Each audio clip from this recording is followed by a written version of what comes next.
Vous êtes sur France 24 et vous avez raison. Bienvenue dans votre journal de l'Afrique. À la une ce soir, un mouvement qui représente la jeunesse malgache connectée et engagée qui a joué un rôle central dans la récente crise politique ayant mené à la chute du président Andry Rajoelina il y a quelques jours. Quelles sont ses aspirations?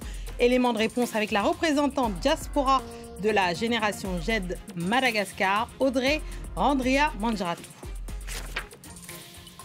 Le RDPC répond aux critiques de l'opposition après les accusations de lenteur et de manipulation électorale. Christophe Mandioc, membre du comité central et responsable des organes de presse du parti au pouvoir au Cameroun, défend la légitimité du processus. On l'entendra.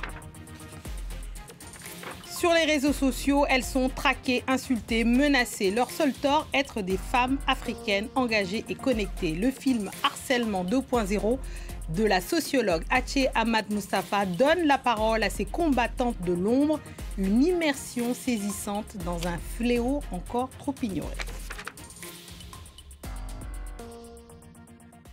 On ouvre ce journal par Madagascar, où la génération Z a littéralement renversé la table, née sur les réseaux sociaux. La contestation en partie des coupures d'eau et d'électricité s'est transformée en mouvement de rupture contre la corruption et l'exclusion politique. Aujourd'hui, cette jeunesse réclame des garanties sur la transition. Audrey Randria Manjaratou, merci. Vous êtes représentante de la diaspora militante et fondatrice. Vous êtes avec nous et vous nous aidez à décrypter cette génération révolutionnaire et générationnelle d'ailleurs que vous représentez. Alors, le commandement militaire, on a vu Randja Nirin, le colonel qui est président maintenant de la refondation, il a pris le pouvoir après la chute du président. Avez-vous clairement obtenu des garanties réelles pour tout simplement respecter les aspirations de la jeunesse ? Oui, déjà donc l'armée a bien rejoint le mouvement populaire. Donc ça, j'aimerais bien le préciser que ce n'est pas un coup d'État comme on peut le voir sur plusieurs médias ou encore même une image qui a été vraiment véhiculée autour du mouvement. On peut le dire que le colonel s'est montré vraiment ouvert à la discussion, au partenariat, aux collaborations avec la jeunesse. Évidemment, c'est encore trop frais et on sait que l'armée, malheureusement, dans le passé, a quand même servi plus un gouvernement que le peuple. Donc oui, aujourd'hui, notre garantie réelle, ça sera une charte que nous avons soumise et une feuille de route stratégique qui est tout à fait consultable en ligne et qui a donc déjà été proposée au gouvernement. Est-ce que vous avez obtenu des garanties claires, précises de la part de ce nouveau commandement? Pour l'instant, non. Et c'est vrai qu'il y a des rumeurs disant que ce sera des postes politiques ou des ministères. Ce n'est pas du tout le cas. Nous, l'idée, c'est d'être là dans les prises de décision et dans les revendications, qu'elles soient claires et qu'elles soient donc mesurées et attendues. Donc pour les garanties, là, il est encore trop tôt. Mais effectivement, il va bientôt donc annoncer son gouvernement et voir donc comment la jeunesse sera aussi intégrée dans la structure étatique. Alors, le mouvement de la Gen Z a démarré avec des revendications très concrètes. On a vu l'eau, l'électricité. Comment expliquez-vous que cette colère ait pris cette ampleur politique ? Oui, alors déjà, effectivement, on commençait par les besoins vitaux. Après, quand on remonte, ce sont quand même des besoins structurels. Et puis, on se rend compte que c'est conjoncturel. En fait, c'est dû à la corruption du pays. C'est dû à un système politique qui est déjà très corrompu depuis des décennies. C'est aussi dû à un clientélisme politique, des contrats abusifs, des négociations qui ne sont pas claires entre plusieurs parties prenantes qui sont déjà assez proches, une forme de népotisme. Et donc, c'est là, la colère a vraiment grandi le moment où il y a eu les répressions violentes vis-à-vis de la gendarmerie. Donc quand on voit une marche pacifique et finalement qui réclame l'eau et l'électricité, qu'après on dénonce un système corrompu et qu'on voit une réponse ultra-violente en face, donc forcément les jeunes ont décidé de se repolitiser par rapport à cette question et donc de dire bon, il est temps maintenant que nous aussi nous avons une proposition concrète politiquement et donc destituer le président. Qu'est-ce que vous répondez à ceux qui disent que c'est pas politique, en fait, au départ, qui ont un peu vu de haut cette génération Z, ces jeunes dont on disait qu'ils n'avaient pas le sens politique, qu'ils n'avaient pas de leader, qu'ils n'étaient pas structurés ni organisés? Qu'est-ce que vous leur répondez? Moi, je leur réponds que merci de nous avoir sous-estimés. puisqu'aujourd'hui, ils sont très étonnés de voir que nous sortons une charte à une vitesse éclair, c'est-à-dire là, on est sur 20 jours, on a sorti la charte vraiment moins d'une semaine. Pareil pour la feuille de route stratégique, donc c'est des choses qui ont été pensées avec le temps. La Gen Z, on l'assimile vachement à une génération connectée, un peu paresseuse, mais en fait, non, nous étions très engagés autour de plein de sujets. Malheureusement, donc on était un peu le couteau sous la gorge, puisque les jeunes à Madagascar n'ont même plus le temps de réfléchir, ils doivent penser à comment ils vont manger, comment ils vont pouvoir réviser sans lumière, sans électricité. Donc c'est là où on peut dire que nous avons déjà créé une vraie structure horizontale et nous avons aussi ce pari de refondation complète du système, chose qui n'a pas été proposée par les générations précédentes. Donc là, à ce moment-là, on sous-estime la Gen Z pour ça et nous, on a juste prouvé qu'on a un mot d'ordre qui est la stratégie, l'organisation et le fun aussi, puisque ça a quand même commencé beaucoup sur Internet. Donc voilà. Très bien. Merci Audrey Randia Mandratou d'être venue et d'avoir été avec nous dans le JTA de ce soir. Merci beaucoup. Merci.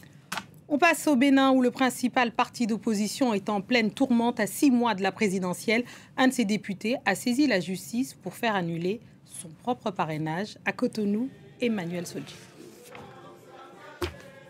Oui, depuis quelques jours, la scène politique béninoise traverse une zone de turbulence. En effet, le principal parti d'opposition, les démocrates de l'ancien président Boni Yayi, pourrait bien se retrouver sans candidat à la présidentielle d'avril 2026. Alors, tout est parti d'une affaire de parrainage contestée. Michel Sodjenou, c'est son nom, il est député du parti. Il avait remis sa fiche de parrainage début septembre devant les caméras à la direction de son parti. Et puis, coup de théâtre, à la veille du dépôt des candidatures à la Sénat, il se rétracte. Le député saisit la justice pour récupérer sa fiche présignée. Il accuse Boni Yayi d'une gestion trop autoritaire. Le tribunal de Cotonou lui donne raison et ordonne à la Sénat de lui fournir une nouvelle fiche. Le problème, c'est que les démocrates disposaient exactement de 28 parrainages, soit le minimum requis pour présenter un candidat. Alors, ce vendredi, à la clôture du dépôt des dossiers, la Sénat a jugé que le 28e parrainage présenté par le parti était invalide. Résultat, la candidature de l'avocat Renaud Agbodjo reste suspendue à un fil. Le parti accuse son propre député d'avoir été manipulé par le pouvoir et le parti conteste la compétence du tribunal. Et selon les démocrates, c'est seule la Cour constitutionnelle, qu'ils ont déjà saisie, qui peut à elle seule se prononcer sur la validité d'un parrainage. De son côté, le porte-parole du gouvernement, Wilfried Ngoumbedji, rejette toute implication du pouvoir dans cette crise interne. La liste provisoire des candidats à la présidentielle sera publiée le 26 octobre.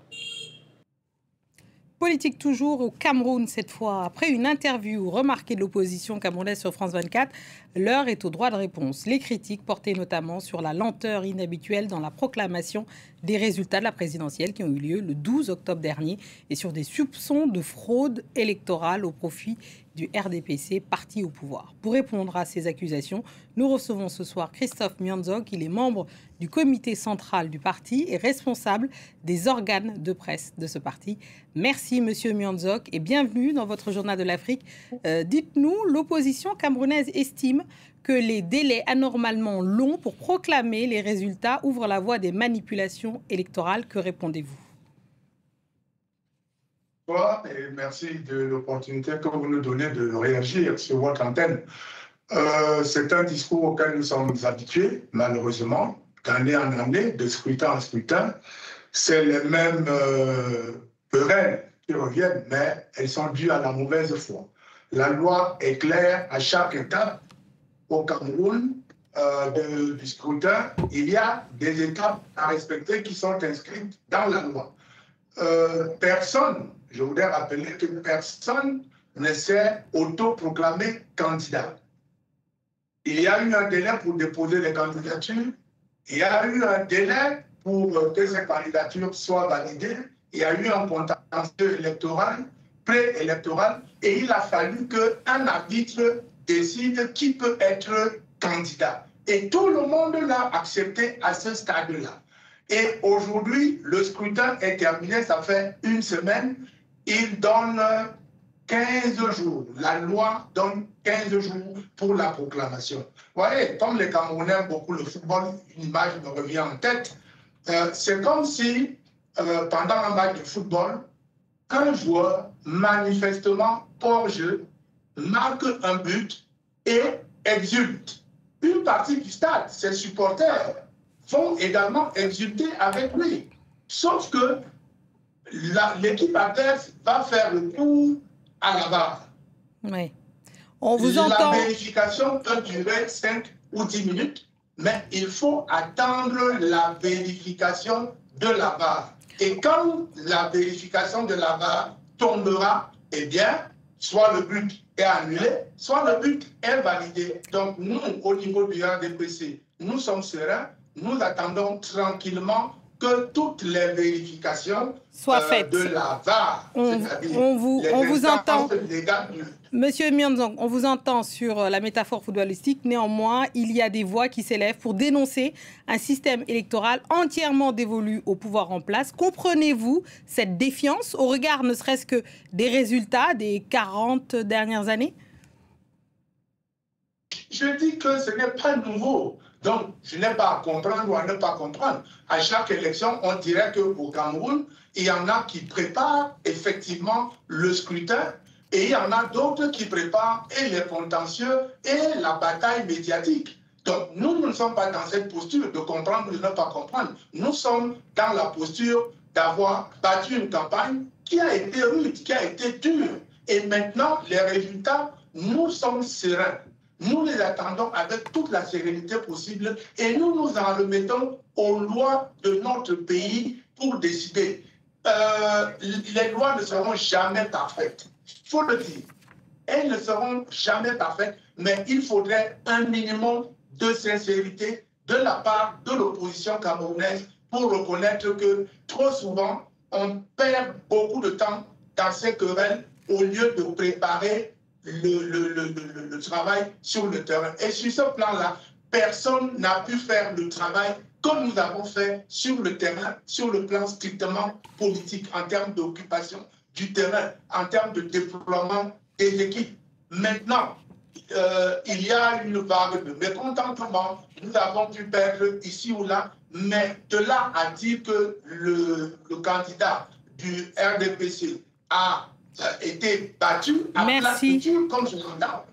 Je suis un peu surpris et je le conteste catégoriquement. Merci, on vous entend, Monsieur Myondzong. Merci d'être venu dans le Journal de l'Afrique. Merci beaucoup. Autre pays, autre présidentielle ivoirienne cette fois, qui aura lieu le 25 octobre prochain. Le candidat Jean-Louis Billon est de retour à Abobo, son quartier d'enfance, avec un objectif clair, reconquérir des voix de ses habitants. L'ancien ministre du Commerce veut convaincre les électeurs, en particulier les jeunes, et marquer sa présence dans ce bastion stratégique d'Abidjan. La correspondance de Ma Camara et Damien Kofi. C'est ici à Abobo, un quartier historiquement acquis au camp présidentiel, que Jean-Louis Billon a voulu marquer les esprits. Face à ses partisans, l'ancien ministre du Commerce a appelé à un renouvellement générationnel et à une participation massive des jeunes. Issu du PDC, Jean-Louis Billon se présente sous le label du Code Congrès démocratique, un mouvement qu'il a contribué à créer après son désaccord avec la direction de son parti. Le président Henri Konan Bédié a fait ce qu'il a pu. Même le président Robert Guéhi, en peu de temps, a fait un peu. Le président Babo a fait pour lui également, dans des conditions difficiles. Le président Ado, nous reconnaissons qu'il a travaillé. Mais maintenant, c'est notre temps, c'est notre tour, c'est le temps d'une nouvelle génération. C'est vous qui pouvez décider ça. C'est vous. On me dit que je viens à Abobo sur le territoire du RHDP. Je dis non. Je viens à Abobo, dans mon village, dans ma rue, dans ma ville, là où j'ai commencé, là où j'ai appris à me battre. Le PDC n'a donné aucun consigne de vote, mais certains militants se rallient déjà à Jean-Louis Billon qu'ils voient comme le candidat de la continuité du parti.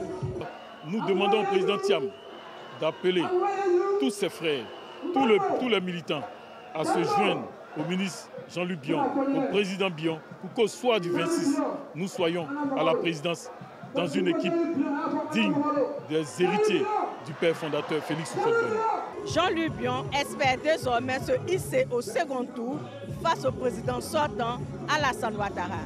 2, 1. On passe à notre focus de ce samedi soir consacré à un phénomène massif, invisible et destructeur, le cyberharcèlement des femmes et africaines en particulier, à travers son documentaire Choc Harcèlement 2.0, Résilience des Africaines connectées. La sociologue, réalisatrice et autrice Haché Ahmed Mustafa dénonce les violences sexistes en ligne, les silences imposés, les tabous culturels qui les étouffent. Un cri d'alarme et un appel d'action. Merci Haché Ahmed Mustafa d'être avec nous. Bienvenue dans votre JTA. Vous êtes sociologue, autrice, réalisatrice tchadienne et le point de départ de ce film, c'est un harcèlement dont vous avez été vous-même la victime. Racontez-nous. Oui, alors, bonjour. Je me suis retrouvée un beau matin avec des vidéos, une vidéo de moi, soi-disant, au passage.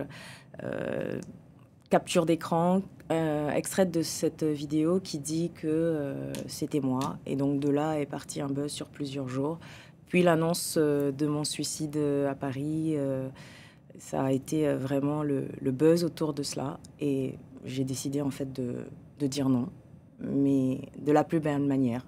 C'était soit d'écrire un livre, soit de faire un film, et j'ai décidé d'en faire un documentaire, mais pas seule. Extrêmement violent, donc vous le dites avec le sourire, mais c'est très très violent, on le voit dans le documentaire. Je propose d'ailleurs qu'on regarde la bande-annonce et on en parle juste après. Ta gueule, rentre dans ton pays. Is making money from this deepfakes in my name. Ils ont besoin de te faire mal, ils ont besoin de t'atteindre.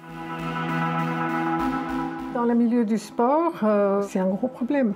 Et c'est un problème nouveau, donc on ne connaît pas grande chose là-dessus. En général, même dans l'espace numérique, les femmes ont peur de prendre la parole parce qu'elles vont se retrouver avec des commentaires sur des sujets sérieux où elles veulent prendre la parole, avec des commentaires du style « va à la cuisine ».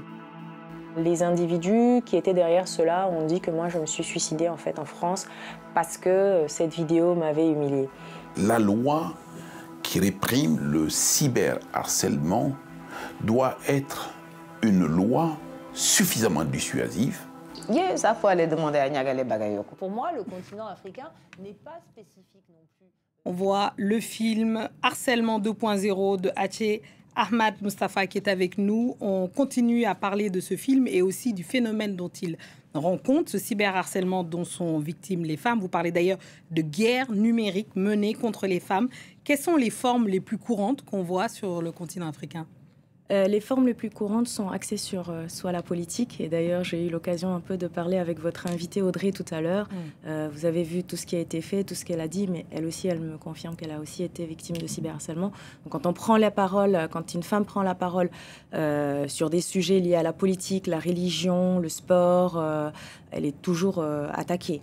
Et ces formes, c'est vraiment multiforme en fait.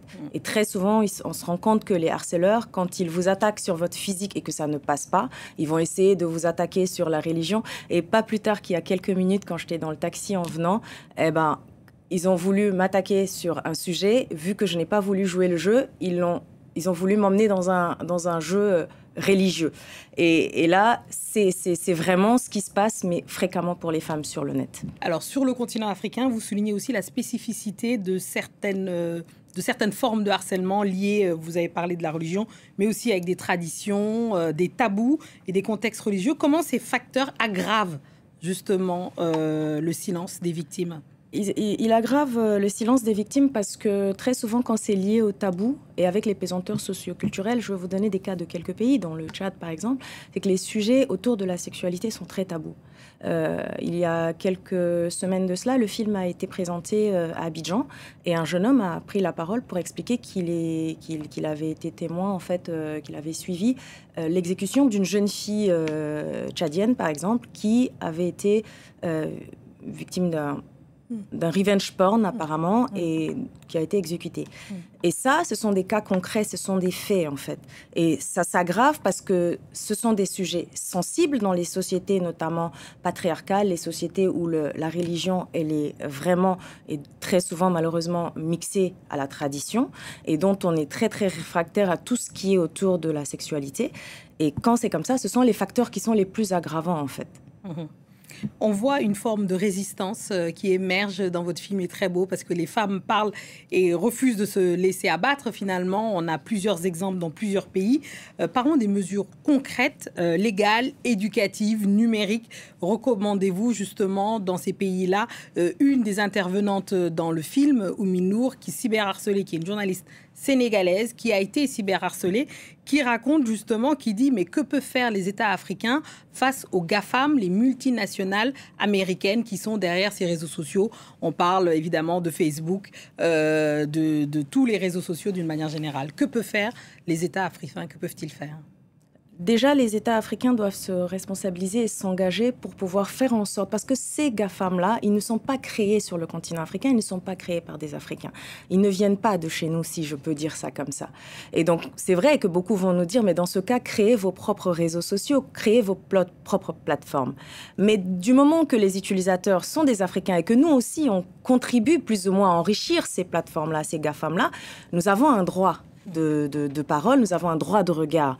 Nos États ont un droit de regard. Et donc, les États doivent imposer, en fait, à ces plateformes-là de pouvoir faire en sorte que les mécanismes de protection puissent être à la hauteur des espérances, en fait, des victimes, pour ne pas dire des utilisateurs. Et ça, c'est le rôle de nos États. Et la bonne nouvelle, c'est qu'il y a eu une campagne, vous m'annonciez tout à l'heure, une campagne à Abidjan. Oui, et déjà, ce qui est magnifique, parce que j'étais à Abidjan il n'y a pas longtemps, et il y a un travail qui est incroyablement bien fait, et bien géré, et bien maîtrisé par leur État déjà. Et là, moi, autour du film, avec d'autres partenaires, que ce soit Polaris Asso, Voix de Femmes et le cinéma numérique ambulant, le film va être présenté du 26 novembre au 1er décembre 2025 à Korogo, qui est à plus de 600 km d'Abidjan.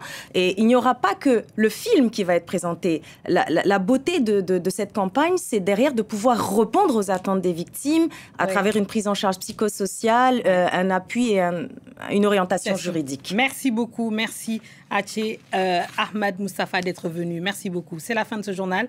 Merci à tous ceux qui nous ont suivis. Restez avec nous car l'actualité continue sur France 24. Merci.